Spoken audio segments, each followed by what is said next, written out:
नमस्कार।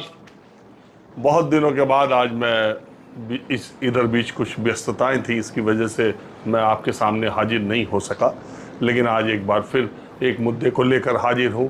दरअसल उत्तर प्रदेश में 2024 के लोकसभा चुनाव परिणाम आए तो 4 जून को पूरे देश के साथ, लेकिन अभी तक समीक्षा और उस पर चर्चा जारी है और जून का महीना अब खत्म होने को है, हम आखिरी दिन में हैं, लेकिन तब भी अभी हार क्यों हुई और इसकी वजह क्या थी, भारतीय जनता पार्टी का चिंतन मनन चल रहा है। और अभी जो उत्तर प्रदेश में हार की एक समीक्षा भारतीय जनता पार्टी ने की, उसकी इंटरनल रिपोर्ट में जो सबसे बड़ी बात आई वो ये कि संविधान बचाने की मुहिम या जो नैरेटिव विपक्ष ने सेट किया, भारतीय जनता पार्टी उसको तोड़ नहीं पाई। और इसका मतलब ये हुआ कि अदर बैकवर्ड क्लासेस और ख़ास करके दलित वोट मायावती से खिसक कर इंडिया ब्लॉक की तरफ गया, जो इंडिया ब्लॉक को बहुत मजबूत कर गया। अब बात आती ये है कि उत्तर प्रदेश में अब आने वाले दिन जो है वो बहुत महत्वपूर्ण है। दरअसल इन चुनाव में पीछे के अगर आप 25 सालों की, 30 सालों की या उससे भी ज़्यादा साल के आप देखें, उत्तर प्रदेश में बहुजन समाज पार्टी एक धमक वाली पार्टी थी और उसका अपना एक वोट बैंक था। पहली बार सिंगल डिजिट में, बहुत सालों के बाद सिंगल डिजिट में बहुजन समाज पार्टी को लोकसभा में मत मिले हैं और सीटों की संख्या 0 है। हालांकि 2014 में भी उनके सीटों की संख्या 0 थी, लेकिन वोट प्रतिशत 19% के बराबर था, जो आधा रह गया इस चुनाव में। तो सबसे बड़ी बहस चिंतकों के बीच में, राजनीतिक विचारकों के बीच में और राजनेताओं के बीच में, पॉलिटिकल पार्टीज के बीच में, रणनीतिकारों के बीच में सिर्फ एक हो रही है कि अब उत्तर प्रदेश का दलित मतदाता का रुख किधर होगा। अब देश का, उत्तर प्रदेश का 20% के आसपास का जो दलित मतदाता है वो कहां जाएगा? क्या वो मायावती पर फिर वापस आ सकता है या उसे चंद्रशेखर ले उड़ेंगे, या इंडिया ब्लॉक जो कि राहुल गांधी के और मल्लिकार्जुन खड़गे की वजह से बहुत लोग मानते हैं और अखिलेश यादव के पीडीए के नारे की वजह से जो इंडिया ब्लॉक की तरफ आया है, वो एक तुक्का था जो लोकसभा चुनाव में आया, या दलित मतदाता का वास्तव में उधेड़बुन में लगा हुआ है और चुनाव दर चुनाव वो अपनी रणनीति बदलेगा। अभी देखिए, अवधेश प्रसाद के रूप में इंडिया ब्लॉक को एक तुरुप का इक्का मिल गया है। अभी अभी जानकारी जो मिली है उसमें ममता बनर्जी, जो कि तृणमूल कांग्रेस की अध्यक्ष हैं, उन्होंने अपने भतीजे अभिषेक बनर्जी के मार्फत अखिलेश यादव और राहुल गांधी को यह संदेश भिजवाया कि फैजाबाद और अयोध्या के सांसद अवधेश प्रसाद को हमें डिप्टी स्पीकर पद के लिए पिच करना चाहिए। यानी कि अब भारतीय जनता पार्टी के लिए एक और अभी देखिए 3 दिन का संसद का सत्र है, विपक्ष इंडिया गठबंधन इंतजार करेगा कि सत्ता पक्ष, वैसे एक जानकारी यह भी मिली है कि राजनाथ सिंह ने ममता बनर्जी से कुछ मुद्दों पर संसद की बात की है। आपने देखा होगा इन चुनावी नतीजों का एक साइड इफेक्ट आप देख रहे होंगे, मैं भी देख रहा हूं, शायद उस पर आपकी नज़र गई हो या न गई हो। आजकल नतीजे आने के बाद अब गृह मंत्री अमित शाह से ज़्यादा राजनाथ सिंह चर्चा में है। संसद सत्र को लेकर की भी बैठक उन्हीं के घर हो रही है, एनडीए को लेकर के भी बैठक उन्हीं के घर हो रही है, स्पीकर को लेकर के भी राजनाथ सिंह ही चर्चा कर रहे हैं और विपक्ष के साथ भी राजनाथ सिंह चर्चा कर रहे हैं, एनडीए के नेताओं से भी राजनाथ सिंह चर्चा कर रहे हैं और दूसरे दलों के नेताओं से भी राजनाथ सिंह चर्चा कर रहे हैं। दरअसल पिछले 10 सालों में इतनी दूरियां, इतनी खाई सत्ता पक्ष और विपक्ष में हो गई थी, उसमें गृह मंत्री अमित शाह को विपक्ष एक अलग निशाने पर रखता है और गृह मंत्री अमित शाह ने भी कभी किसी की परवाह नहीं की। वो अपने अंदाज में 5 साल उन्होंने गृह मंत्रालय संभाला और संसद में, मैं तो बार बार कहता हूँ, संसद में उन्होंने दोनों सदनों में जो गृह मंत्रालय को लेकर, अपनी पार्टी को लेकर उन्होंने अपने पक्ष को बहुत मजबूती के साथ रखा था। लेकिन ये है कि दूसरे दलों के नेताओं और अपने दलों के नेताओं से भी गृह मंत्री अमित शाह का जो रौब था वो इस चुनाव के बाद, इन नतीजों के बाद फिलहाल कुछ कम दिखाई देता है।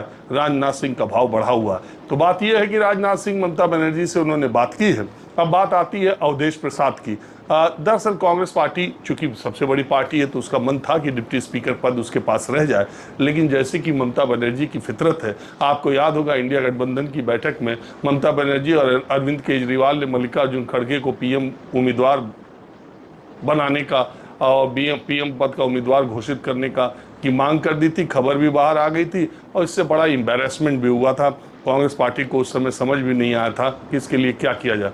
तो ममता बनर्जी ऐसा कुछ करती रहती हैं। आपको याद ही होगा सोनिया गांधी से राष्ट्रपति पद के चुनाव में जिस बार प्रणब मुखर्जी चुने गए थे, उसमें उन्होंने जाके सोनिया गांधी से मुलाकात की और लौट करके आके प्रधानमंत्री मनमोहन सिंह का नाम भी राष्ट्रपति के नाम के तौर पर उन्होंने बता दिया था, जिससे सोनिया गांधी बहुत आग बबूला हो गई थी और बड़ा रिश्ता खराब हो गया था। ये मैं जानता हूँ, क्योंकि उस शाम जब ममता बनर्जी दिल्ली के एयरपोर्ट पर उतरी थी तो मुलायम सिंह ने जो उनकी पार्टी के नेता हैं, पश्चिम बंगाल के जो पार्टी के उपाध्यक्ष भी हैं किरण में नंदा, उनको भेज दिया था दिल्ली के एयरपोर्ट की ममता बनर्जी को सीधे बोलो कि पहले मुझसे मिले फिर सोनिया गांधी से मिले।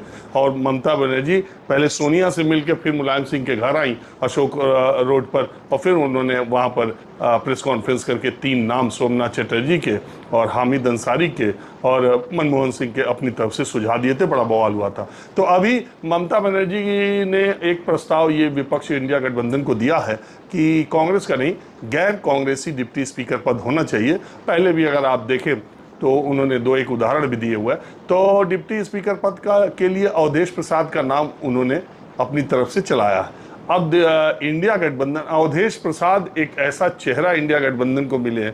पहली बात तो सुरक्षित सामान्य सीट फैजाबाद अयोध्या, और दूसरी चीज 50,000 वोटों से श्री राम जन्मभूमि प्राण पूजा और प्राणोत्सव कार्यक्रम इतना तेजी से करने के बावजूद भी वो सीट अवधेश प्रसाद ने जीत ली समाजवादी पार्टी के टिकट पर। तो अब वो एक प्रतीक सा बन गए हैं पीडीए के। आपने देखा संसद के पहले दिन सोनिया गांधी, अखिलेश यादव और राहुल गांधी ने उनको कितनी तवज्जो दी। अगली सीट पर अखिलेश यादव ने उनको बगल में बैठाया और अब डिप्टी स्पीकर पद पर अवधेश प्रसाद का नाम आगे करने की इंडिया ब्लॉक तैयारी कर रहा है। और वो सिर्फ ये दिखाने के लिए कि प्रधानमंत्री मोदी, बीजेपी और एनडीए एक दलित का समर्थन डिप्टी स्पीकर पद के लिए करते हैं कि नहीं करते हैं। संख्या दृष्टि के हिसाब से उनको मालूम है कि इंडिया गठबंधन का अगर चुनाव हुआ तो डिप्टी स्पीकर नहीं बन सकेगा। फिर भी एक मैसेज देने के लिए उसके क्या कारण है और उसकी वजह क्या है, जैसा मैंने आपको बताया कि इस देश का दलित वोटर किधर जा रहा है और खास करके उत्तर प्रदेश का, ये आगे आने वाली राजनीति के लिए बड़ा इंपॉर्टेंट है। वजह यह है कि दलित, मुस्लिम और ब्राह्मण गठजोड़ के साथ इंदिरा गांधी ने और कांग्रेस ने यहाँ इस देश पर इतने साल जो शासन किया, वो उसका जो दलित, मुस्लिम और ब्राह्मण का गठजोड़ था वो माना जाता है कि उसके लिए सबसे महत्वपूर्ण गठजोड़ वो था। ठीक इसी तरह से अगर उत्तर प्रदेश में दलित और मुसलमान एक साथ हो जाते हैं तो करीब करीब ये 40% मत हो जाता है। तो ये बहुत ही इम्पोर्टेंट फैक्टर है कि दलित पहले आपने देखा मुलायम सिंह कहते थे, मुझे मुल्ला मुलायम तो कहते हैं, बीजेपी वालों ने नाम रखा है, लेकिन मायावती को जितने वोट मुझे मायावती को के बराबर या कभी कभी मुसलमानों ने मायावती को मुझसे ज़्यादा वोट दिए हैं और नाम मेरा है। और मुसलमान जब जहां चाहता है समाजवादी पार्टी की तरफ कभी भी उस तरीके से नहीं रहा जितना विधानसभा चुनाव में वो मायावती को समय समय पर सपोर्ट करता रहा है। आपको मालूम है मायावती पहली बार पूर्ण बहुमत की सरकार 2007 में बना पाई थी, अखिलेश यादव की 2012 में बनी थी, और उसके बाद के चुनाव में अखिलेश यादव को मुस्लिम वोट बड़ी थोक भाव में मिलते गए। इस बार तो इंडिया गठबंधन को कमाल ही मिला।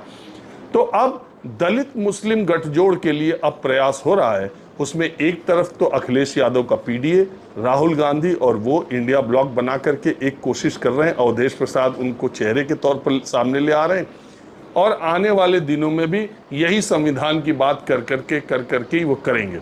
और दूसरी तरफ इसका साइड इफेक्ट ये हुआ कि मायावती, जिन्होंने सीतापुर के भाषण के मामले में आकाश आनंद अपने भतीजे से सारी जिम्मेदारियां वापस ले ली थी, चुनाव खत्म होते ही और चंद्रशेखर आज़ाद के नगीना से चुनाव लड़ते जीतते ही आज़ाद समाज पार्टी के चंद्रशेखर के, और जिस तरीके से उन्होंने 1.5 लाख से ज़्यादा वोटों से भारतीय जनता पार्टी को हराया और बीएसपी के कैंडिडेट को बमुश्किल कुछ हजार, 20-30 हजार वोट या 13,000 वोट नगीना से मिले, ये उस बसपा को मिले जिस बसपा ने 2019 में ये सीट जीती थी। अब आप समझिए, नगीना, बिजनौर, सहारनपुर एक समय बसपा का इतना मजबूत गढ़ हुआ करता था, इतने वहाँ पर उसका इतना अच्छा कॉम्बिनेशन था, उसका अगर कैंडिडेट न भी जीते तो वो सेकंड आने की गारंटी तो इन तीनों सीटों पर बसपा की थी ही। वहाँ पर यह हाल हुआ कि बसपा का कैंडिडेट चौथे स्थान पर खिसक गया और मुस्लिम और दलित जो 40 साल के नीचे हैं, जिन्होंने मायावती और कांशीराम के संघर्ष और सक्रियता को नहीं देखा है, वो चंद्रशेखर जो 36-37 साल के हैं। मैं बहुत पहले से ये बात कह रहा हूँ, मैं राजस्थान चुनाव के वक्त मैंने ये बात कही थी, उस वक्त बहुत सारे लोगों को मेरी बात बुरी भी लगी थी, जो बसपा के सपोर्टर थे या बसपा के काडर थे।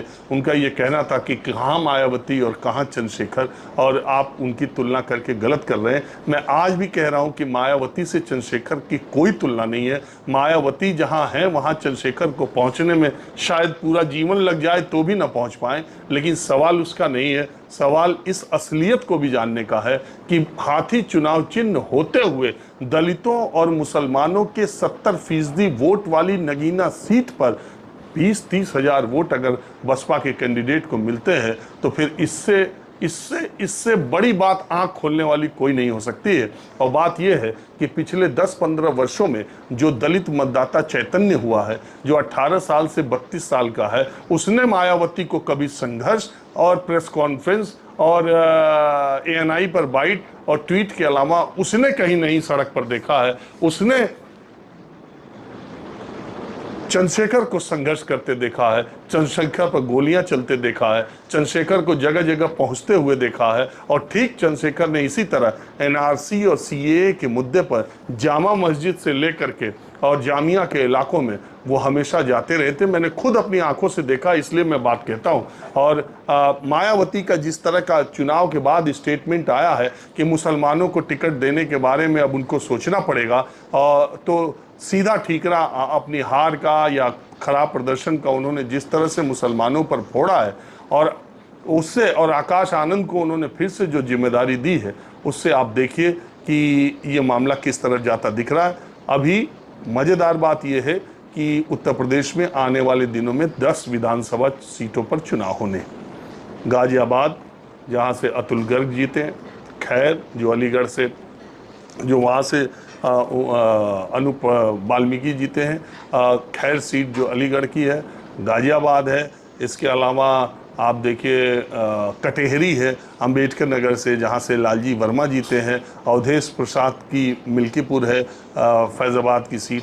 कहा यह जा रहा है कि लालजी वर्मा अपनी बेटी को और अवधेश प्रसाद अपने बेटे को वहाँ से टिकट दिलवाएंगे, और इन दोनों सीटों पर बहुत मजबूत स्थिति में समाजवादी पार्टी और ये नेता दोनों हैं। इसी तरह से जियाउर रहमान बर्क जिस सीट से जीते हैं, वो उनकी सीट खाली, वो सांसद बने हैं, वहाँ से चुनाव होगा। जो सांसद दूसरी जगहों से जीत करके आए हैं, कुल 10 सांसद हैं। इरफान सोलंकी की सीट खाली हो गई है कानपुर से, उस सीट पर भी चुनाव होगा। अखिलेश यादव की करहल सीट से भी चुनाव होगा, वो विधानसभा से इस्तीफा देंगे। तो इस तरीके से 10 विधानसभा सीटों पर चुनाव होना है, और इन चुनाव में एक बार फिर ये टक्कर अखिलेश यादव और योगी आदित्यनाथ के बीच में होगी। तब पता चलेगा कि जो भारतीय जनता पार्टी अपनी समीक्षा रिपोर्ट में ये बात कहती है कि लोकसभा चुनाव के जो नतीजे उत्तर प्रदेश के हैं वो तुक्का हैं, और इंडिया गठबंधन ने संविधान पर एक गलत नैरेटिव चलाकर और 8,500 रुपये ठकाठक खटाखट का जो नारा दिया था, वो उनके मोदी की गारंटी या उनके सामाजिक समीकरणों के ताने बाने पर 20 पड़ा, और इसलिए इंडिया गठबंधन को ये सीटें 2 पल में मिल गई। वो अभी जो समीक्षा है, और इस खोई हुई ज़मीन को हम जल्दी ही वापस पा लेंगे, ऐसा भारतीय जनता पार्टी और उनके संगठन के बीच में चर्चा चल रही है। तो 10 विधानसभा सीटों में जो उपचुनाव होंगे वो ये तय कर देंगे, वो ये साबित कर देंगे कि इंडिया गठबंधन और समाजवादी पार्टी जो उत्तर प्रदेश में सबसे बड़ी पार्टी के तौर पर उभरी है, उस समाजवादी पार्टी की जीत तुक्का थी, या अब उत्तर प्रदेश में हवा कुछ दूसरे तरफ बहने लगी है। और दलित वोटर जो कि इंडिया ब्लॉक के साथ शर्तिया तौर पर मायावती का साथ छोड़ने के बाद इंडिया ब्लॉक की तरफ गया, और वो इंडिया ब्लॉक की तरफ गया अभी बना हुआ है, या मायावती जिस तरीके से, अच्छा इंटरेस्टिंग बात है कि मायावती और चंद्रशेखर दोनों ने ये कहा है कि उपचुनाव में वो अपने अपने कैंडिडेट उतारेंगे। तो ये 10 सीटों पर जो विधानसभा चुनाव होगा, मैं मानता हूं कि ये उत्तर प्रदेश में लोकसभा चुनाव से भी ज़्यादा दिलचस्प देखने को मिलेगा, क्योंकि लोकसभा चुनाव के समय तो बातें क्लियर इस तरीके की नहीं थी, लेकिन अब हाल के चुनाव के नतीजे ये साबित करते हैं कि अखिलेश यादव की समाजवादी पार्टी और राहुल गांधी से उनका गठबंधन, यूपी के इन दो लड़कों ने भले ही 2 चुनाव में कुछ न किया हो, लेकिन 2024 में कमाल किया है। वो कमाल आगे भी जारी रहेगा, और योगी आदित्यनाथ की सरकार जो लगातार फैसले चुनाव के नतीजे आने के बाद तमाम वो बातें कर रही है, वो कोर्स करेक्शन का जो काम है वो उनकी तरफ से किया जा रहा है। तो ये देखा जाएगा कि इन 10 विधानसभा सीटों पर लड़ाई कैसी होगी।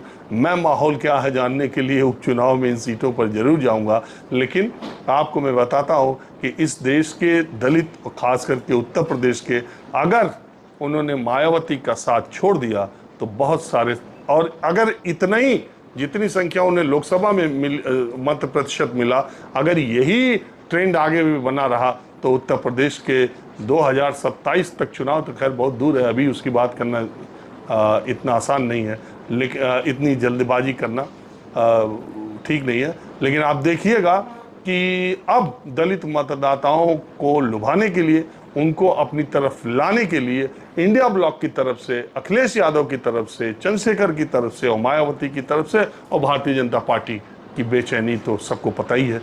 तो ये क्या होता है ये देखना दिलचस्प होगा।